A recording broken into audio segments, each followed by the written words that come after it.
Hello, hello. Welcome, welcome. Adjusting my screen here just a wee bit. All right, checking my computer as we wait for a few people to join us. Let's make sure I'm on the right page. I'm so glad you're here. Thank you, thank you. Checking my computer. And it looks like we are good to go. Hey, Barb. Of course, my laptop's being a little bit slow. That's just the way it goes. All right, I am so excited about today. I'm excited to talk about a few things that are going on. If you're here, say, I'm here. Let me know in the comments. Still dealing with my cough. Okay, there we go. I think I just might have it forever. I don't know. I feel fine. I just can't stop coughing. So there we go. And it's affecting my voice. So still dealing with that. Hey, Barb. So happy. All right. I have a lot of fun things to talk about. And of course, getting to our thought question coming up. But first, welcome. Another week gone by, just like that. I'm Amy Logan, Amy Logan Life and Art. amylogan.life.com is my website. And I'm a life coach. I'm an artist and just a lover of life and happy to be here. So thank you for joining me. If you're catching on the replay, always say hello so I know. Like I said, I try to always make sure that I can see it. I can't always see who's here. Sometimes it shows me, and then afterwards I'll see someone said they were here and I didn't see it. So I do my best. All right, another week gone by. I have a big announcement for myself personally that will be expanding my horizons a bit. I just got accepted into the life coaching school. Yay! If I had sound effects, I'd have clapping and yaying going on. It's a big deal. You apply, kind of have to go through this process, and I was chosen to be in. So I'm looking at it as getting my master's in life coaching, and I could not be more excited. That starts in May. So I will be flying out to Dallas the last week of May, first part of June, and gaining more skills and more ways to help in the life coaching world as I build up my practice. So I'm really excited about that, and I will be talking a lot more about that as life goes on. It's a really huge, big deal. So I'm really excited about that. So that's a huge change in my life. I'll be talking more about my history with life coaching, but as we go into today. But that's just a big deal. So I'm excited to share that with you guys. Let's see what else is going on. That's kind of the big thing. I'm still taking my pottery class. I'm loving it. My sister, I emailed this to you guys, so you probably know this, gifted me a wheel. And we went and picked it up, and now it's here. And now I'm going to just like mosaic the hell out of that thing. And it's going to be one unique piece. No one's going to have anything like it. It has kind of like this desktop to it that's just old and falling apart. So he's making a new top for me, and I'm like, I just want to mosaic that thing. Wouldn't that be amazing? So I'll be showing the process as we go along. But all right. So with all of that said, let me make sure I've kind of gone through the announcements. That was my big one with my master coach training of the life school with Brooke Castillo. If you've ever heard of her, she's pretty amazing. All right.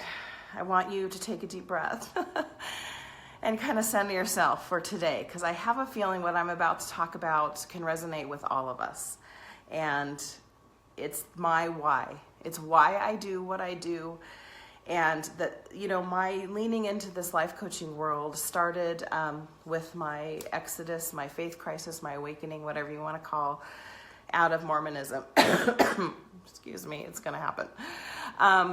And as I found myself wanting to help other people who are coming up behind me who've been in that situation, because it was the most devastating, earth-shattering experience I'd ever been through. So part of my platform is that, helping people through their religious awakenings, I guess you could say, or faith crisis, which is very common, a common term.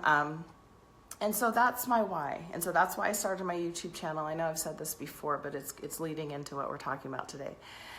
Because I just never wanted people to feel alone, and I had this calling, and I had to answer it. And I fight myself with it sometimes, because I think there's better people who can do this. But when your heart and your intuition doesn't let you stop, you just keep going. So that's my why. Hello, Brenda. I'm glad you're here.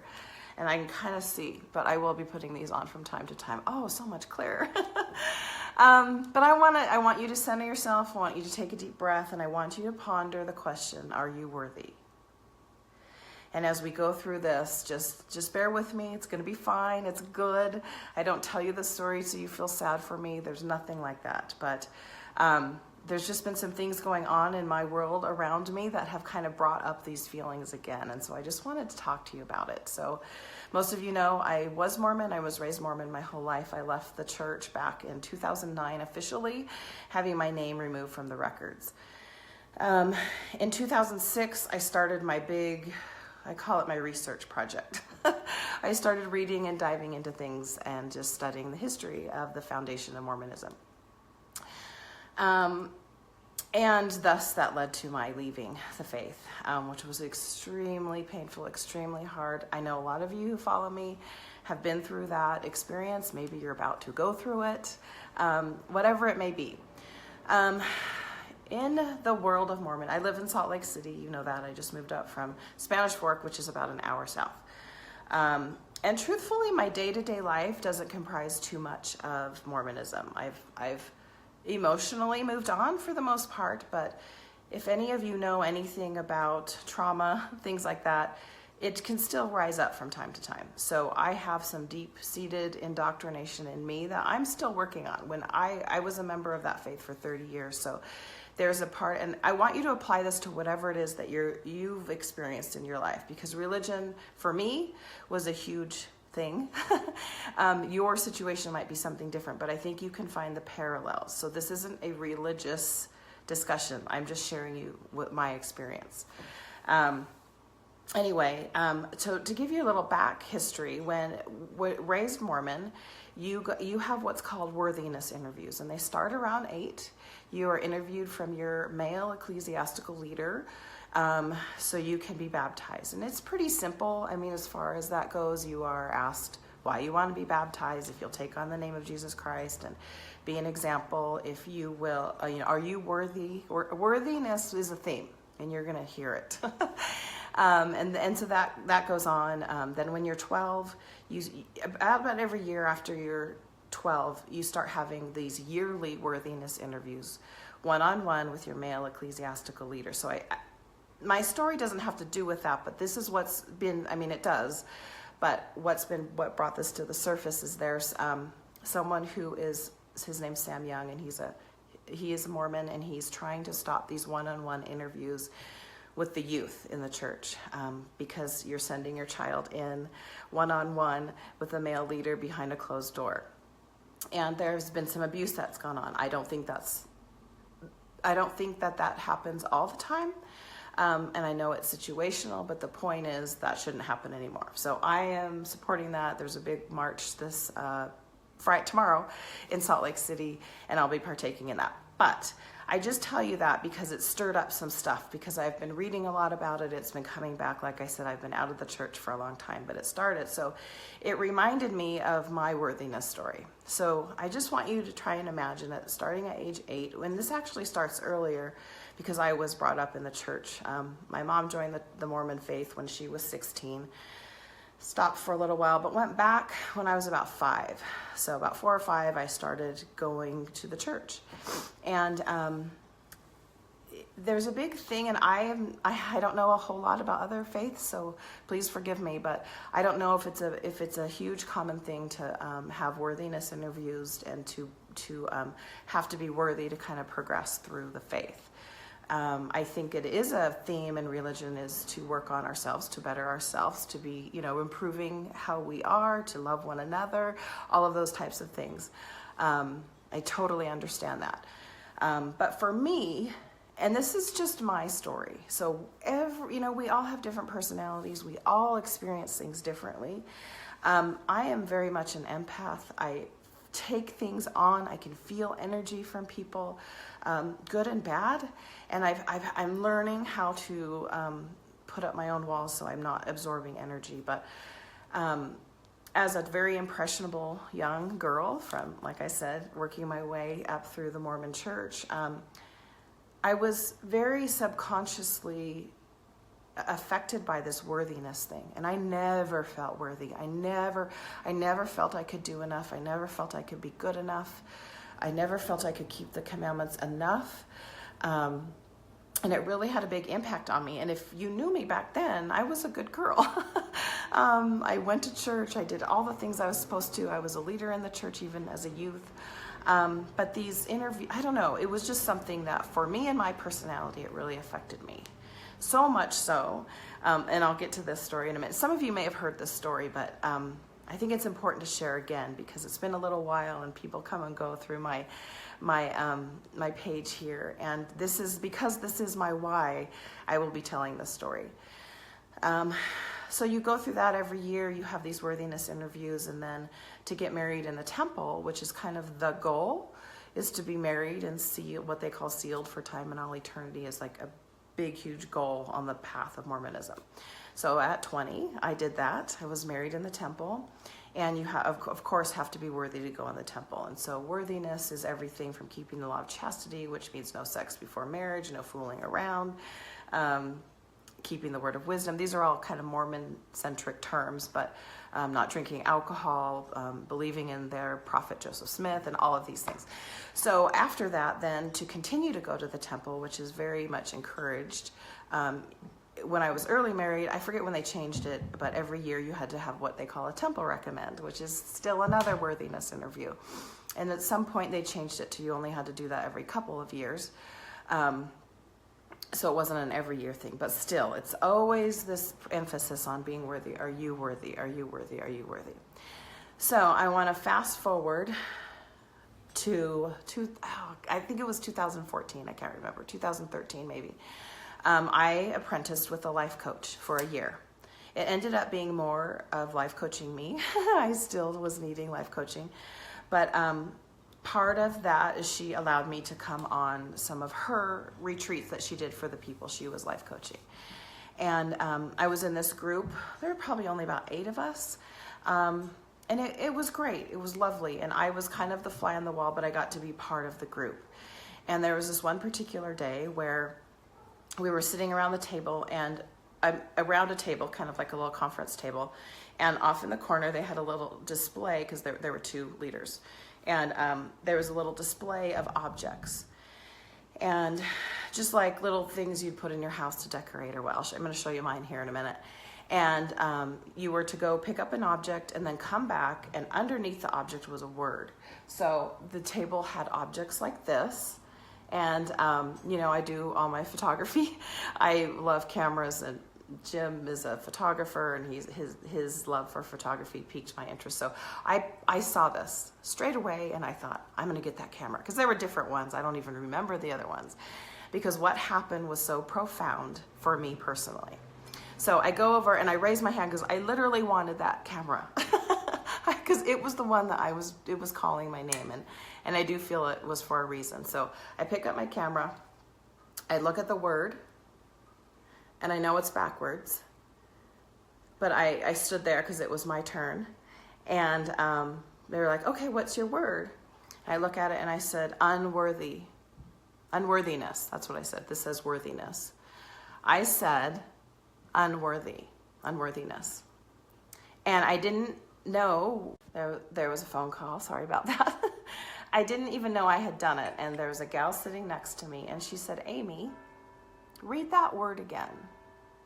And I was teary at this point, and I think I'm finally at a point where I can tell this story without falling apart. But so I thought, okay. And I turned it over, and I saw the word, and it's worthiness. Okay, let that just sink in for just a minute. My subconscious believed, this is how I interpret this story. I saw unworthy. That's not what was on this. You can see I have not taken it off. This is the exact same thing. That's what I've believed about myself all of these years, is that I'm unworthy. And we can attach what that means. And this is why I want you to think about for you, because I know I'm telling you a story about me, but it was so significant and really a priceless story, because how often are you allowed to peek into your subconscious?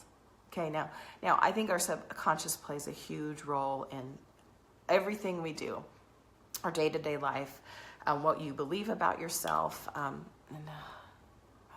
what you believe about yourself, what drives you in life, what keeps you from doing the things you want to do, all of those things. Our subconscious is pretty powerful. In that moment, I had another huge awakening about myself, and it explained a lot of stuff for me. And I really, once that was over, I think I just stopped thinking about whatever we were talking about, because I couldn't get over what had happened, what I had done, and what I read here. So what normal people, not that I'm not normal, but they of course would see that and say worthiness. I didn't. I was projecting, right? So my inner dialogue came out, not even realizing it. I'm going to take a deep breath, because that's huge for me. So that alone was worth the price of that coaching experience, because I got a peek into that, which is huge. If you could find your thing, and maybe you know it, but that subconsciously kind of drives your life, what keeps you in fear, I think that was huge for me. And I have learned so many lessons from that experience that it has changed a lot about what I do, how I am, how I feel, how I show up in the world. Now, I will say that this is an ongoing, hey James, this is an ongoing theme for me, because I still struggle with this. When you have been dealing with something for 30 plus years, of course it's been longer than that now, and it's deep inside your subconscious, it is, for me, something I'm constantly working on and having to keep myself in check. What's going on? Why am I thinking this? Why do I feel I'm unworthy? Well, because I was had to be in check all the time about my worthiness. So I am a believer. You are born into this world perfect. You are not unworthy the moment you are born into this world. And I know that could be a dogma that you may have, a belief that you may have in this world, but there's no way that we're born imperfect or with sin. No way. But we have this journey to discover, and each one of us has a different path. We each have our own truth. I do not believe there is one truth for everyone. So we may disagree on that. That's okay. But we are living this life one day at a time with the same time, and figuring it out as we go. And my job is to work on my worthiness and to keep reminding me how I'm worthy. So I don't know if you notice, but it shows up in my art. It shows up in everything that I do. Everything that I say and teach is to help you remember that you are worthy. There's nothing you have to do. You just are. You are deserving of everything that you want in this world. And I hope that you aren't someone who would look at this and see unworthy. This is just a little object lesson. It's not really connected to the camera. It just happened to be my experience. So I just want you to think about that and answering the question for yourself. Are you worthy? What comes up for you? I need some feedback here, people. What comes up for you when you answer that question? I know it can be heavy. For me, it was for quite a while. But it's really played a big part in my life. And so as I work on my worthiness and to believe that I'm worthy and not deal with that subconscious story that's been, kind of in me. And like I said, we all have different personalities, and we interpret things a little bit differently. We feel things differently. And so that worthiness thing may not have come across for you, but it's a big deal. So are you worthy? I want you to answer that question. Okay, Misty, I just grabbed my cup of water. I realized because I've been coughing so much, I'm going to have to take a little drink. All right, Misty, having a child at 15 in the LDS church was very different. Wow, yes, I can understand why that would bring up a lot of things for you. And knowing how you may have been judged for that, how that may have looked. And especially during that time, I don't know how old you are, but we're probably pretty close. And that time, all those years ago, I think it was even looked on a little bit differently than maybe it would be now. But I also am a really big believer in we have to take those lessons that may be so hard, especially if we're feeling very judged. And we have to find a way to use them in our life to make us a better person. And I know from personal experience, I am my own worst critic. I judge myself more than anyone else would ever judge me, which is evident by my worthiness story. Okay, so it's a big deal. And I want you to know that you're worthy just for being here. You're just worthy. You just are. I'm gonna look at my computer. I'm not scooting away to look at my social media. I'm going to see what you guys are saying, like, you know, how I say this every week. I can't always read the whole thing on my phone. Having a child fear is very difficult. People reminded me all the time how unworthy I was. Now at 41, I finally realized I'm so glad. I'm so sorry that people judged you with that. If we all took our shit, for lack of a better word, and threw it on the wall for everyone to see, you know, it's kind of like, what is the religious scripture? Who is without sin, let him cast the first stone. We have no business judging people. We have no business deciding who's worthy, because we don't know what's going on the inside. We don't know what they're dealing with, what is happening. James, church was the only thing that used the word worthy. School and work use different terms, so the word takes me back to church and primary and my sexual purity. Yeah, I only know that because that was my experience. So, like, you know, I don't know, I don't remember hearing the word worthy, actually, now that you say that, in a public setting. I hear it in kind of the New Age spiritual world, but I dance around that world. A lot of that doesn't resonate with me, a lot of the woo-woo stuff, and that's why I've pulled back a lot from talking about it, because I've dipped my toe in the water and trying to kind of feel how I feel about any other kind of dogma. And dogma comes in religion, it comes in spiritual gurus, it comes in many ways, shapes, and form, different cultures, all sorts of things. And at some point, whatever it is, it doesn't have to be religion, but you have to ask yourself, why do I believe this? Is it just indoctrination? Is it because I was taught this from a child? Or are you able to step back and look at whatever the situation is objectively? Okay, so that's a hard thing to do, to separate culture, religion, your family history, your personality, all of those things, to find out what you believe, independent of all of those other things. All right, Brenda, let me read yours. In the church, every time you're having questions or doubts, that's the word that comes up. The reason you're doubting is because there must be something in your life that you aren't doing right or not following the teachings of the church. Yeah, oftentimes that is. When I was first having my doubts with the church, and this isn't my intent to completely make this about religion, but this was my experience, so that's why I'm sharing it with you. But when I went for the first time, I started having doubts in my religion, and I was talking to my bishop for a Temple Recommend interview, and which is a worthiness interview. I thought, because I like to be authentic. That's my whole purpose in life, is not to live behind a mask. Now, I'm probably not authentic 100% of the time, but I sure try my best, especially now in my life. When I shared with him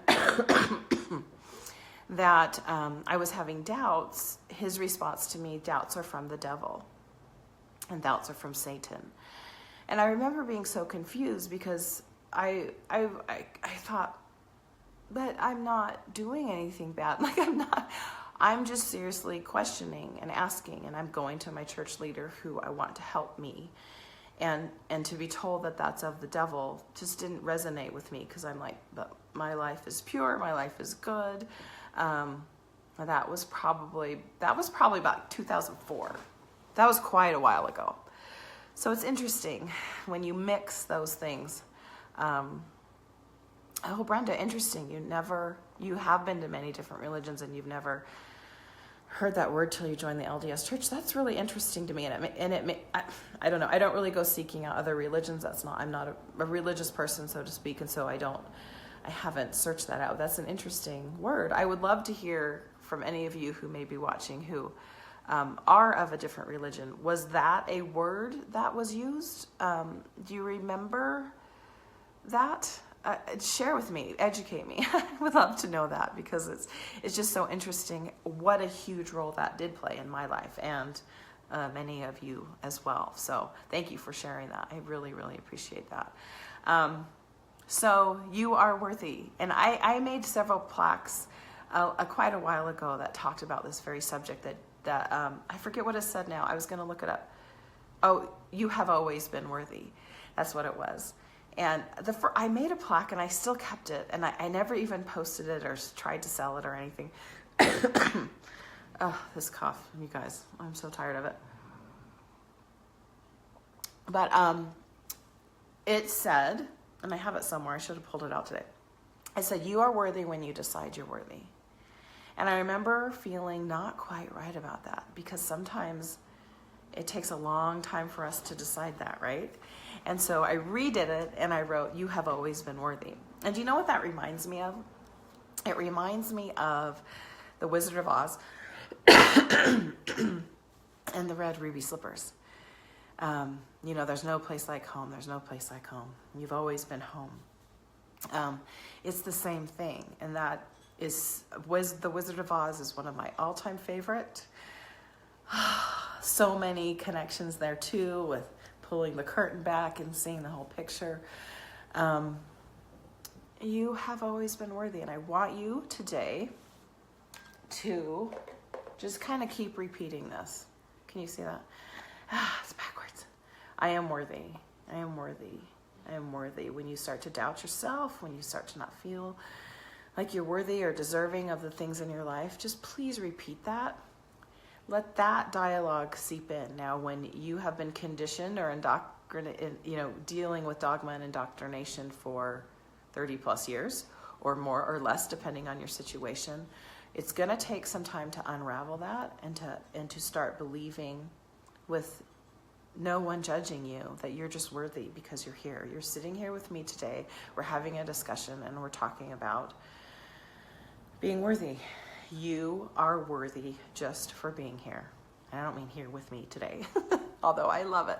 I literally jumped out of bed this morning because I was so excited once this clicked for me what I wanted to talk with you about, because this is my whole platform. This is it right here.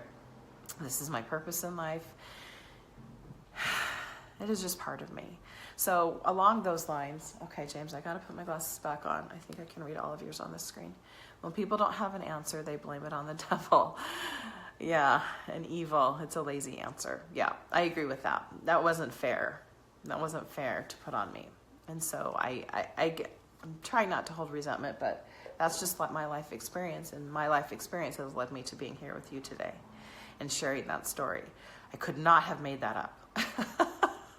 There's no way I could have made that up. If you're just joining us, you can go back and listen to my story about worthiness, and I saw this word as unworthy, which meant that was my subconscious speaking to me.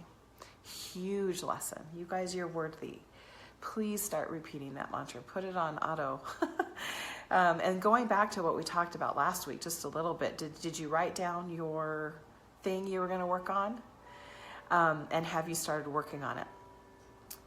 What I want you to do now is to create. Remember how we talked about putting like a voice memo on your phone where you're just talking to you, so no one else is going to hear it.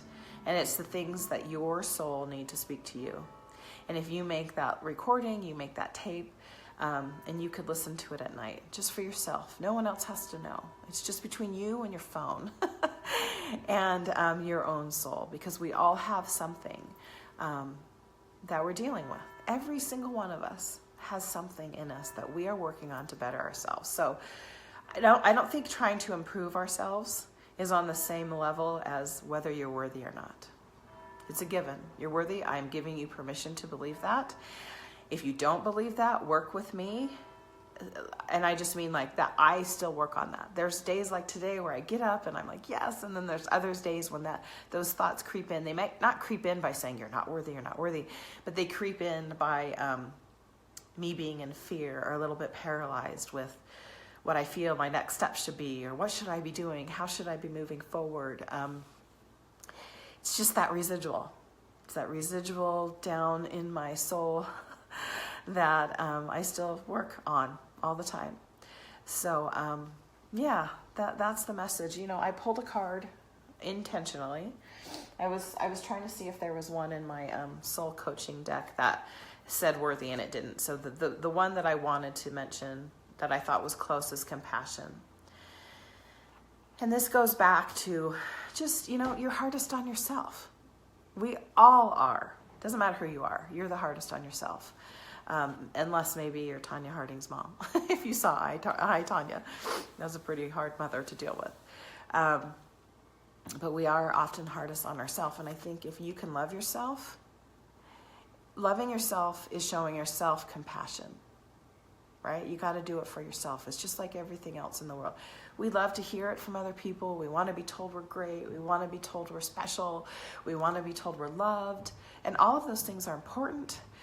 And I pour those things on my children all the time and my lover. But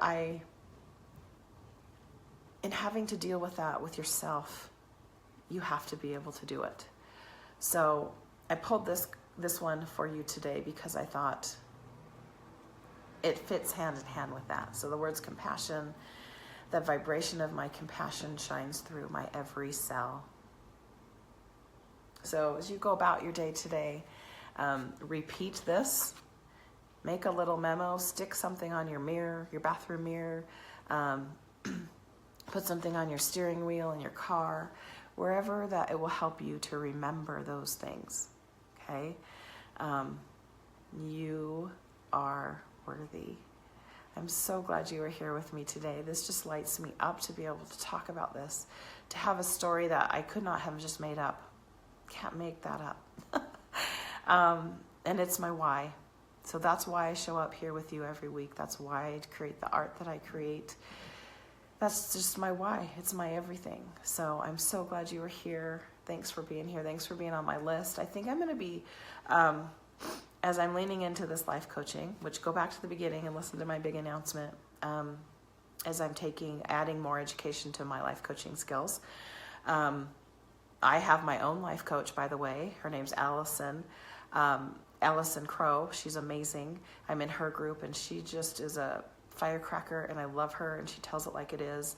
So I try to practice what I preach too. I need my own life coach, and now I'm going to be trained by a master life coach, and I just couldn't be more excited. But I think what I'm going to be, as I shift my focus, I'm still doing my art. Obviously, I'm in my pottery class, and I'll still be creating all the things that I create.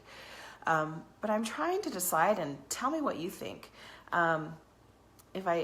I've kind of been as I try to think about all these things that I juggle, because I juggle my coaching, I juggle my art, I juggle my ceramic handprint training program, I juggle my essential oils, and some things suffer because of that, because it's hard to put everything into one. And so I've kind of thought of maybe making my soul candy exclusive to my email list, and maybe trying that out.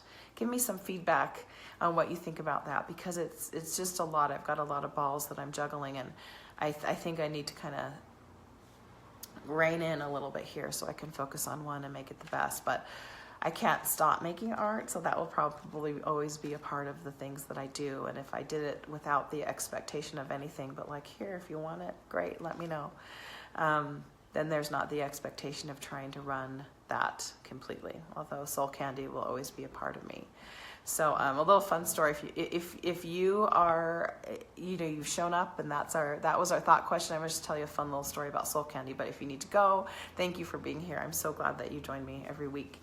And I always love seeing who else is here when I get off. Like I said, I can't always tell who's here. So when I started my soul candy company, I think that was around 2012. Well, I sold my handprint business in 2012. I started my soul candy company in 2012 by chance. I didn't know what to do next, you know, and I hadn't really played with my clay, and I started creating these little stones, and I love the beginnings of Soul Candy because it just started very authentically. I wasn't trying to sell anything, and it just emerged, and it was such a beautiful way to have that happen. So I was talking to Jim, and I was talking to my grandmother one day, and I was saying, I need a name for this company. And Jim's such a super creative, thank you. That's him right there. And between my grandma saying, because I'd sent her some just in the mail, she passed away this past May, it's almost been a year. She goes, they're so great, they look like little candies.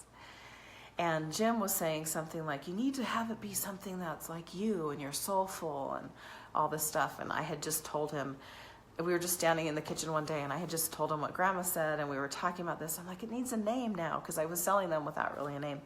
And he's like, how about Soul Candy? And that's how that all started. And Soul Candy's been a great outlet for me. And it's just like everything in that we do in life, it leads to other things. And so Soul Candy for me has been a conversation starter. And I love talking about life and having deep, soulful conversations. And so it was just a beautiful beginning for Soul Candy. So it has served its purpose well. It will always be there. But I feel like I can reach more people through my life coaching. So that's where my emphasis will be. I'm sure my Soul Candy will always be in my, Instagram, my social media, because it's just fun to photograph and talk about. Like I said, they're conversation starters. So whether it's a post over on Instagram or here, or just even talking with you guys, it's a great way to talk with people. And that's what I hear other people do with Soul Candy too. And I love that. So anyway, now I'm yammering. All right, you guys, do you have any more questions or anything you want to contribute or say? Thanks for being here. I'm so glad that you are, and I love sharing this time with you. And if you have any suggestions for next week or future weeks of our the life show, just let me know, and I will incorporate them. Sometimes I can't figure out what I want to talk about. And for me, I like when this happened with... I was laying in bed yesterday. I wasn't feeling so well. And this sits over near my plants. And I was like, oh my gosh, with all that's going on in my life, this is what I need to talk about. So, I like to be authentic. I like to be authentic with the things we talk about so it never feels forced or, just awkward. So just let me know if there's anything you want to talk about. Message me anytime. And that's it for today. You guys have a wonderful day. And I will see you soon. Love you bunches.